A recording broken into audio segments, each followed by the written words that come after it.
Kako smanjiti siromaštvo djece u Crnoj Gori? Rekao bih da taj proces treba da se vodi na dva nivoa. Jedan je vezan direktno i neposredno za djecu i tu nalazim da treba obezbijediti dostupnost obrazovanja pod jednakim uslovima, a rekao bih i svu onu logistiku koja služi da taj proces bude u punoj mjeri ispoštovan. Isto tako kada su djeca u pitanju, mislim da treba raditi na osnaženju kreativnih sposobnosti svakog djeteta i na neki način njihovom usmjeravanju za budućnost. Drugi nivo bih rekao da se tiče same porodice u kojoj dijete prebijeva, a to znači da se mora i u socijalnom smislu, ali i ekonomskom smislu osnažiti porodica.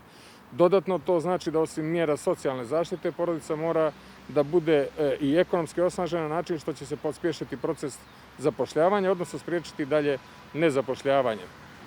U tom smislu nalazim da su i mjere ekonomske prirode jako važne kako bi svako dijete moglo da bude daleko od rizika osiromašenja.